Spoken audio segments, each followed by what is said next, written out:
Kumatok ako sa pinto ni Ma'am Cello. "Come in!" Narinig kong sabi niya. Kaya naman pumasok na ako sa loob at naupo sa upuan. "Ma'am Cello?" Ani ni Rose. "Yes? Is there anything else you want me to do, ma'am?" "It's alright. You're done for the day. And take care of that." Turo niya sa tiyan ni Rose. "I will, ma'am. Good night, Ken."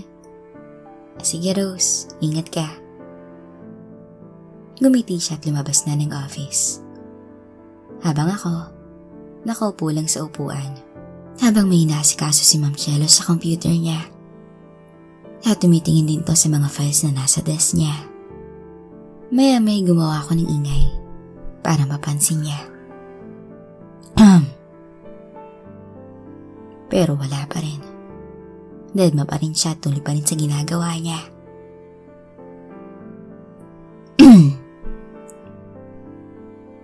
Alam ko kaya nandyan ka. Shut the hell up and let me finish my work. Diretsong sabi nito sa akin. Kaya naman natahimik na lang ako. Kinuha ko na lang ang phone ko. At kahit basag ang LCD nito, tinry ko maglaro ng game habang naghihintay sa kanya. Napansin ko naman na nakatingin siya sa akin. Kaya pinatay ko to at binalik sa bulsa ko. Tawa ko sa kanya. Shh! Nakita ko pa na nag-roll ang eyes niya habang may tinatype to sa keyboard niya. Maya-may niligpit niya na ang kanya mga files na nasa desk at pinasok to sa loob ng folder. "I'm done!" Nani niya, natuwa naman ako. Bakit niyo po ako pinatawag?" "Hold on, Ken." Ani niya, tumayo to at pumasok sa banyo niya. At pagkatapos, kinuha niya na ang kanyang bag. "Come on, let's go." Yaya niya kaya sumunod lang ako sa kanya. Lumabas kami sa reception desk. Wala na ron si Diane. "Saan po tayo pupunta, ma'am?"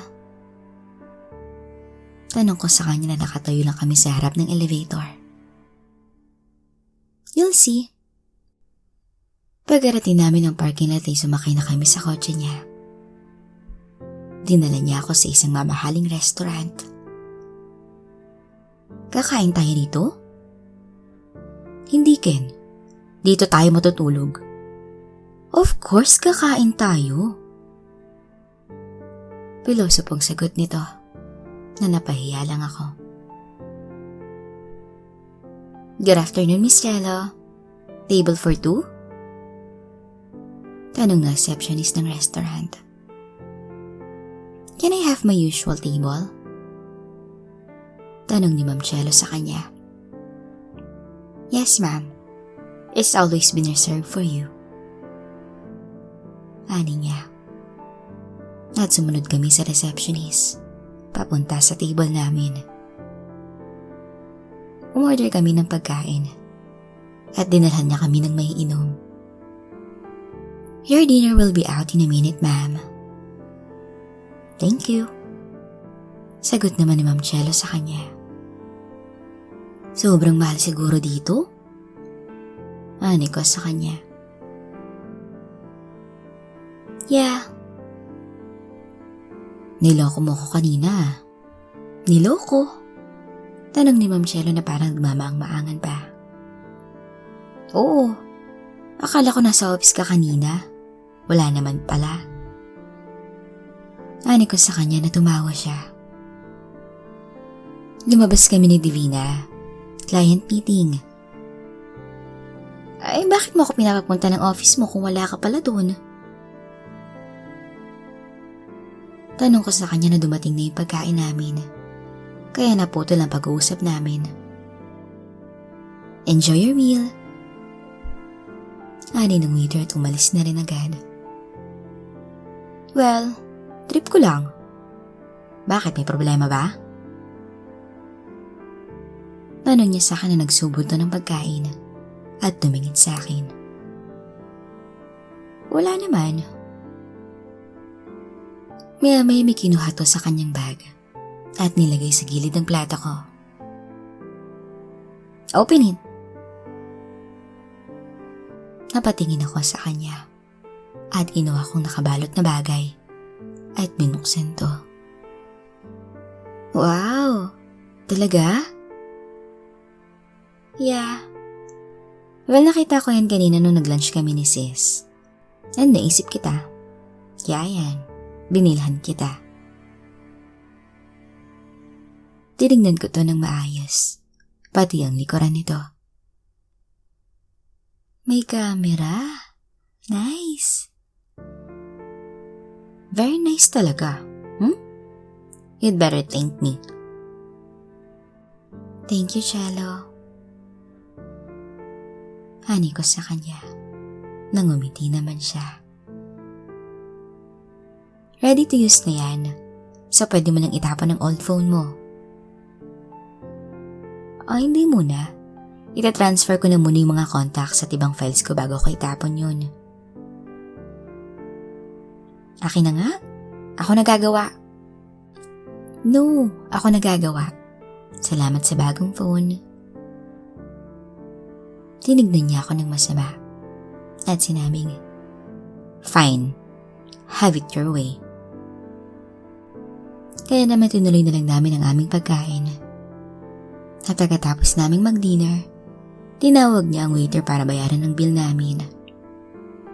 You pay. Ani niya sa akin kaya nagulat ako at kinapa ang aking bulsa. Wala ang wallet ko. At nakita kong natawa siya. You're an idiot, Ken. Natatawa pa rin siya nang dumating ang waiter. Pinirmahan lang niya ang bill at nag-thank you sa kanya ang waiter. Tsaka kami umalis. You're so funny back there. Natatawang sabi niya dahil nagpanik daw ako nung sinabi niya ako ang magbabayad. No, totoo, Cello. Nawala talaga yung wallet ko. Seryoso ka ba? Oo. Ewan ko kung saan nahulog yun. Baka nasa kotse lang yun. Tingnan na lang natin. Sana nga andun. At naglakad na kami papunta sa sasakyan niya. At nung binuksan niya na to, nakita ko na nandun pala sa upuan. Ay, salamat.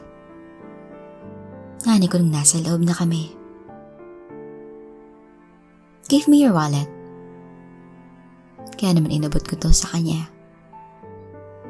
Ang kapal naman ng wallet mo. Natatawa pa siyang tinitignan ng laman nito. Nang bigla siyang matahimik. Kaya kinabahan ako. Loko? Yung proteksyon? Nani ko sa aking sarili. Kaya hindi agad ako nakakibo. What's this? Tanong niya sa akin na pinakita pa talaga niya to. Alam niyo na po. And why is there in your wallet? Tanong niya at tumarap sa akin. Actually mama, bigay ni Jelt yan sa akin kanina. Paliwanag ko sa kanya. Bakit kanya binigyan? May plano ka ba ngayong gabi, Ken? Wala po. Wala talaga. Binigyan lang niya ako niyan. Hindi ko nga rin alam kung anong rason niya. Talaga ha? Are you expecting na magpaligaya tonight, Ken? Tanong niya na hindi ko alam ang isasagot ko. Ano po? Hindi po, ma'am. Hindi po ako nag-expect ngayon.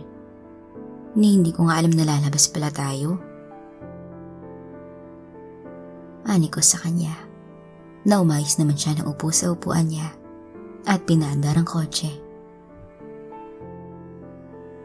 Kung hindi ka nag-expect sa akin, then kanino? Tanong niya na hindi pa niya pinatakbo ang kotse.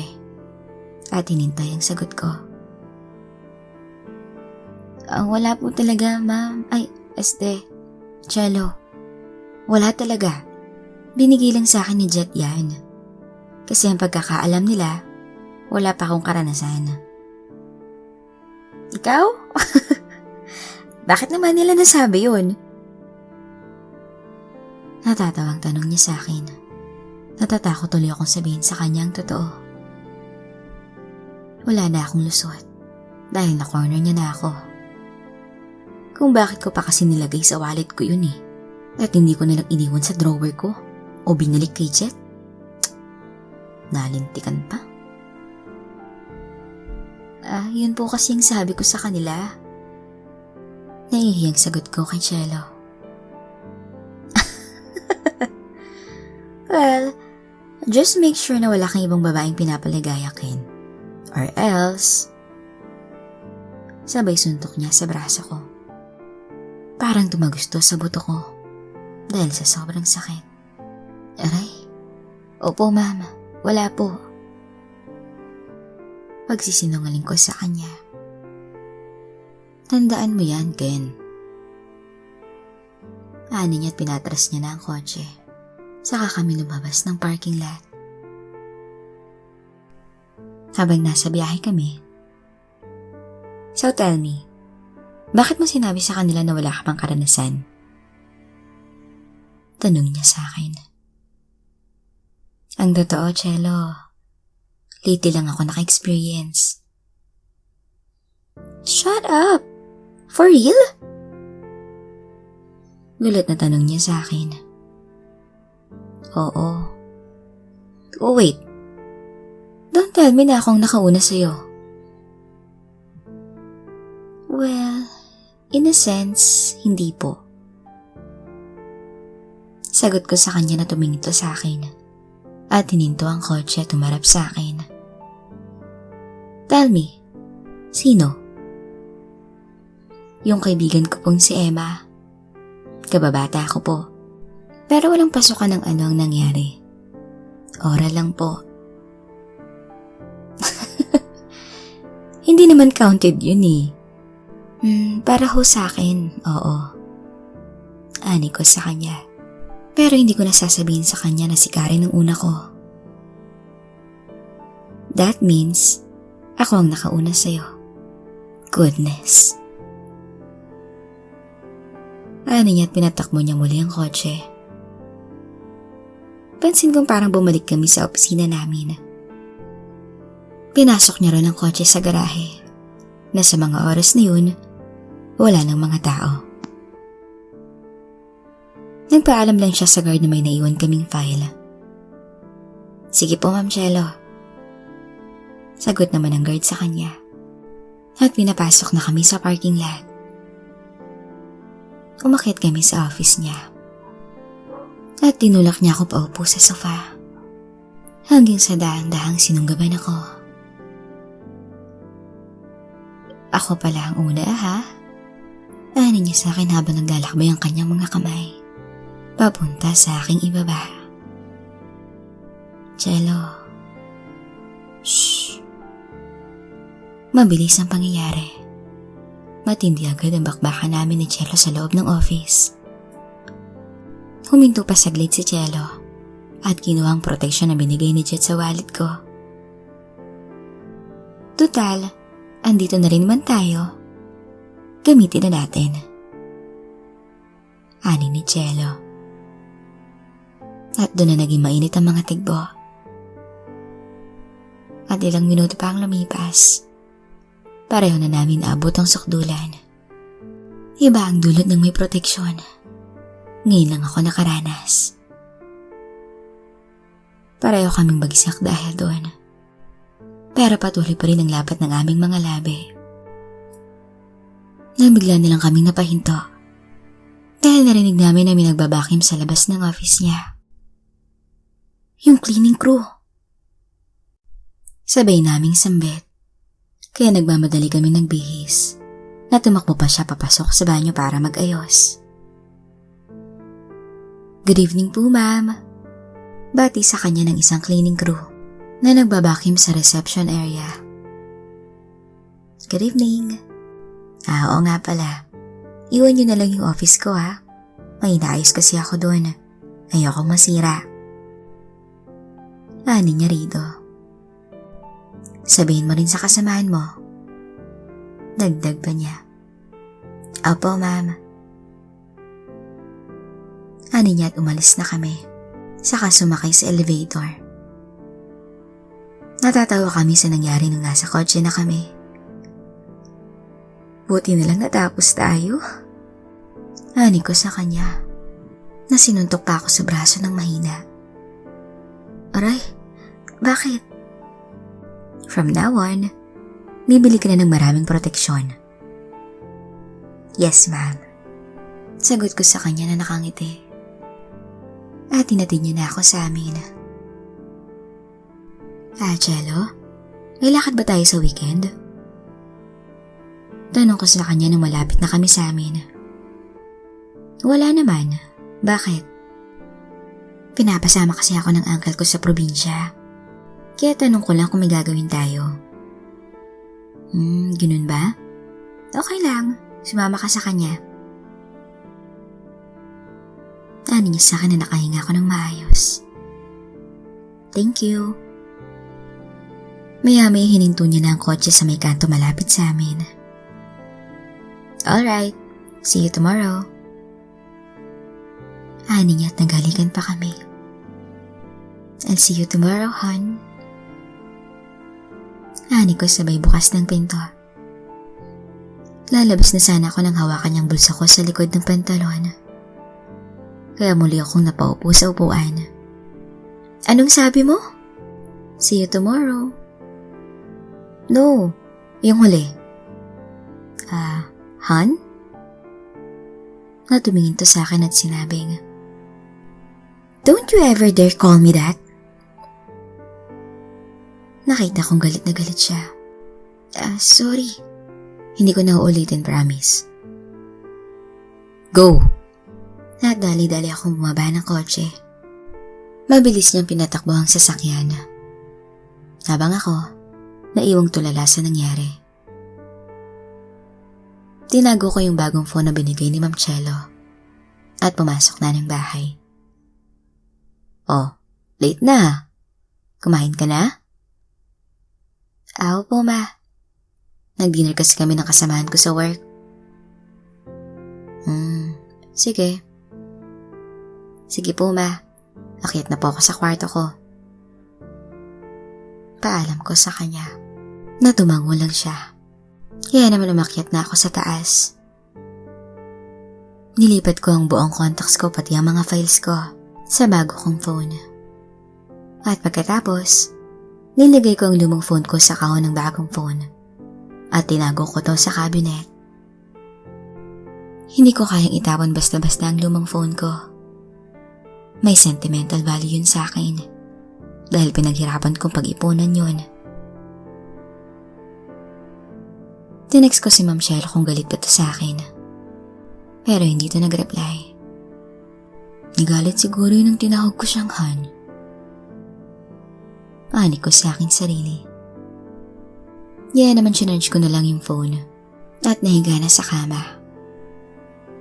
Makalipas ang isang oras biglang tumunog ang aking phone. Kaya tinignan ko kung sino yun. Pero unknown number lang ang nakalagay.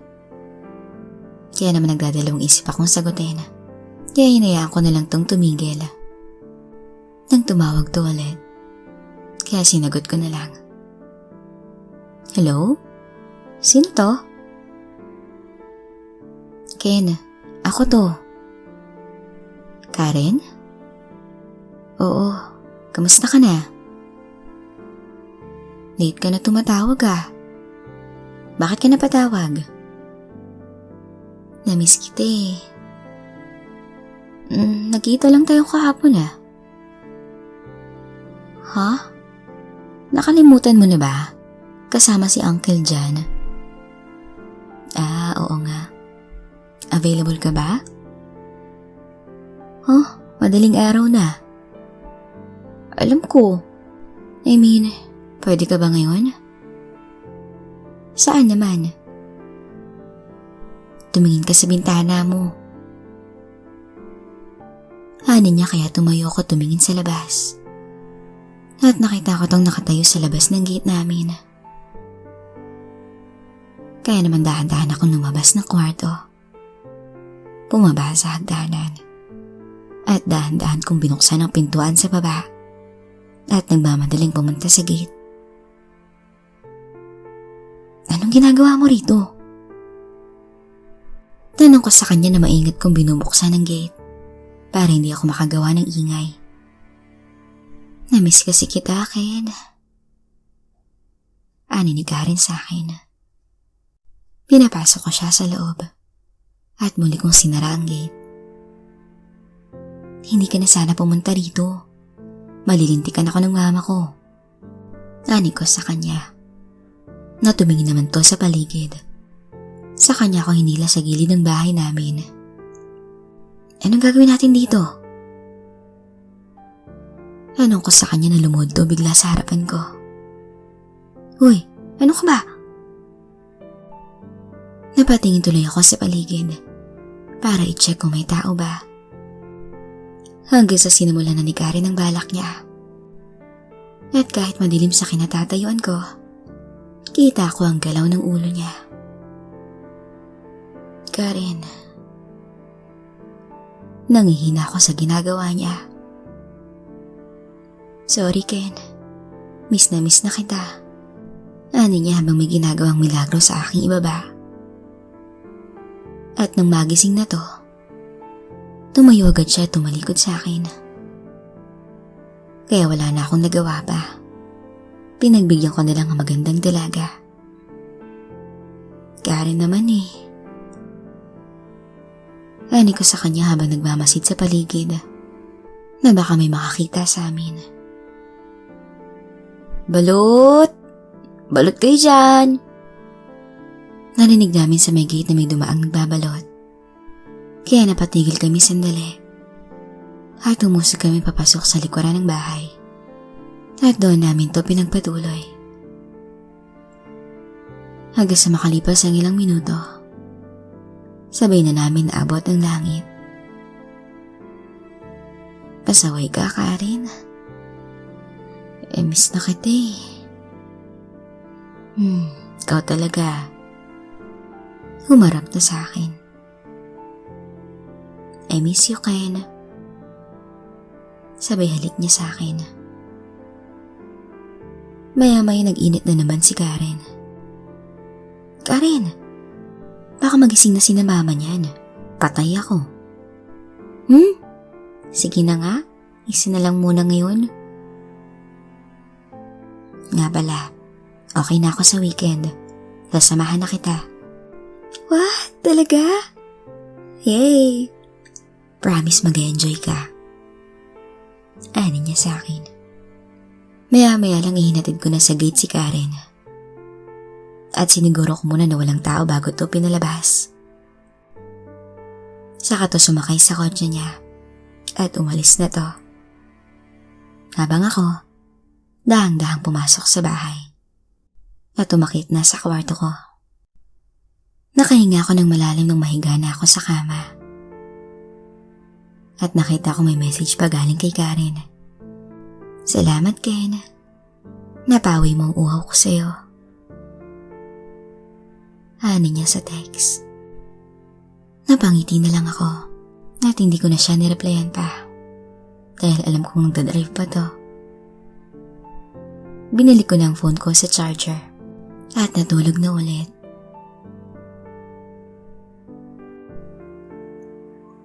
Dumaan ang mga araw na hindi ako pinapansin ni Ma'am Chelo. Maliban lang sa trabaho. Pero hanggang dun lang. Tila nanlalamig na siya sa akin. Naisip ko na baka dahil dun sa pagtawag ko sa kanya na Han, kaya niya ako dinededma. Habang sabay pa rin kami naglalunch ni Diana, lalo pa nga itong lumalambing sa akin at panay paalala ng date namin sa Friday. Dapat magsuot ka ng formal wear nun, Ken, ha? Natural date natin yun eh. Ani niya sa akin. Pwede naman tong suot ko, di ba? Tanong ko sa kanya. Dahil naka-long sleeve at tie naman ako. Oo. Pero yung iba naman. Anong iba? Yung ibang style naman. Hindi ko malaman kung anong gusto niya. Basta. Ako nang bahala. Pumayag na rin ako sa gusto niya para hindi na tumangulit pa sa akin. Nakayaka pa siya sa balikat ko nang dumating kami sa receptions area. Hoy! Narinig namin sa mga kasamahan niya. At nakita kong nag-blush si Diana. Napahiya tuloy ako. Sige, balik na ako sa trabaho. Okay, ingat ka. Nakangiting sabi niya sa akin. Ang sweet niya naman. Ani ng isa niyang kasamahan. Uy, hindi Natutuwang sabi ni Diane sa kanya. Sinadya ko namang dumaan sa office ni Ma'am Cielo para tignan siya. Pero napansin ko na nakasara ang pinto niya. Kaya naman dumiretso na lang ako sa aking cubicle. Guys, may sasabihin ako sa inyo. Ani ni Jepoy nang bumalik siya galing lunch break. Ano? Tanong ni Aldwin sa kanya. At ako naman, nakinig lang habang ginagawa ang trabaho ko. Nakasalubong ko si Ma'am Cielo sa lobby kanina. Tung pabalik na ako rito. May kasama siyang lalaki. Napatigil ako at napatingin sa kanya. Sino? Tanong ko agad. Hindi ko kilala Pero parang close yung dalawa. Kasi magkadikit silang naglakad palabas. Manliligaw siguro. Ani ni Jet. Manliligaw? Good luck sa kanya. Simula na pumasok ako dito, ni isa wala akong nakitang kasama o naligaw man lang kay Ma'am Cielo. Ani ni Aldwin. Basta yun ang nakita ko. Kahit tanong niyo pa kay Rose. Ani ni Jepoy sa amin. Merong manliligaw si Ma'am Cielo? Tanong ko sa aking sarili. Natulala ko sa narinig ko galing kay Jepoy. Siguro kaya ayaw niya ng pet name dahil may manliligaw na siya. Pero bakit hindi niya to sinabi sa akin? Bakit? Naputol ang pag-iisip ko nung tinapik ako sa balikat ni Jet. Hoy! Tulala naman to? Ha? Bakit? Ikaw tong kasama ni Ma'am Cielo palagi May napapansin ka bang umaalikid sa kanya? Tanong ni Jet. Wala naman. At kung meron man, wala na tayong pakialam doon. Sabi ko sa kanila at bumalik na ako sa trabaho ko. Pero napapaisip ako sa narinig ko at tila nakaramdam ako ng selos. Wala akong narinig o email man lang galing kay Ma'am Cielo sa mismong araw na yun. Hanggang sa dumating na lang ang oras ng uwian. Wala akong balita galing sa kanya. Hinatid ko pa sa sakay ng jeep si Diana bago ako sumakay ng jeep pa uwi sa amin. At pagdating ko ng bahay, sinermonan na naman ako ni Mama. Pero hindi ko siya pinansin. At umakyat na lang ako sa taas saka pumasok sa kwarto. Sino kaya yung lalaking kasama ni Ma'am Cielo? Pagmumuni ko habang nakahiga sa kama. Nakatingin lang ako sa cellphone ko na parang nag-aabang ako ng text galing sa kanya. Mag-send na sana ako ng text message sa kanya. Kaso naisip ko na baka magalit siya sa akin. O di kaya hindi niya lang to pansinin. Kaya chinarge ko na lang to at natulog. Hanggang sa dumating na ang Biyernes. Masayang-masaya si Dayan nung makita ko lumabas ng elevator. Ken! Tawag niya sa akin. Hey, good morning.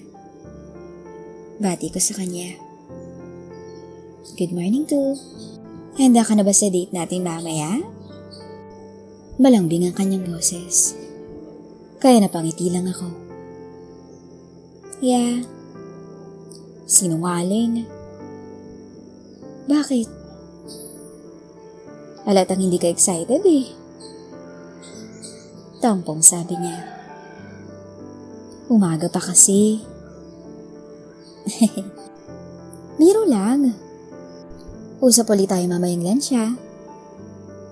Ika niya. Ikaw talaga? Sige mamaya. At binitawan niya na ako para pumasok na sa loob.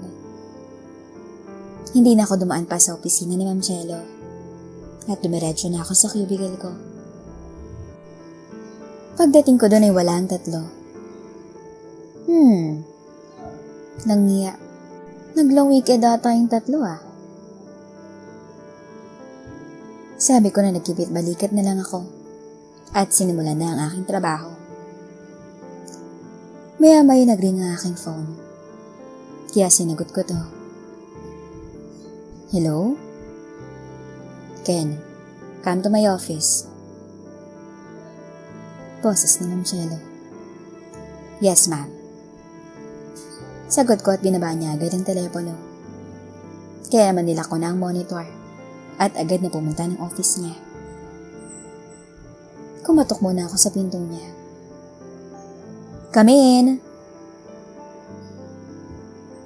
At pagkapasok ko sa loob, nakita ko itong nakaupo sa desk niya at merong makapal na file na nasa harapan niya. Yes, ma'am. Take these files. Turo sa makapal na folder sa harapan niya, kaya inabot ko to. Check the specs at ibang numbers dyan. Kung nagbabalance ba sa total tally nila. And then bring it back to me at the end of the day. Today po? Are you deaf? Hindi po, ma'am. I need that today. Okay po, ma'am. Ani ko at tumayo na ako palabas ng office niya. Pagdating ko sa cubicle, ando na yung tatlo. Oh, late kayo. Hindi ah. Galing kami sa taas. Ano naman ang ginawa niyo dun? Tanong ko na nilagay ko yung makapal na folder sa desk ko. Nagkatinginan yung tatlo bago ko sinagot. Na-review kami. Mahinang sabi sa akin ni Aldwin na parang napahiya ang tatlo. Kayo ba yung gumawa ng Caltex account? Tanong ko sa kanila. Buksan mo yung folder, Ken. Ani ni Jet sa akin. Bakit? Walang iya kayo? Ani ko sa kanila. Dahil nakita ko na Caltex account palang folder na binigay sa akin ni Ma'am Cielo. Ito kasing si Jet eh. Hindi inaayos ang calculations doon sa expenses ng clients. Ani ni Aldwin. Paano? Nag-away kasi sila ni Tina kaya ganun. Sabi ni Jeboy, habang tahimik lamang si Jet. Pare, ayusin mo na lang ha. Sabi ni Jet sa akin. Sige pre, ako nang bahala. Tanungin ko na lang kayo kung may kailangan kayong details. At bigla na lang silang napaupo sa upuan. Dahil nakita kong papalapit na si Ma'am Cielo sa amin. Guys, follow me.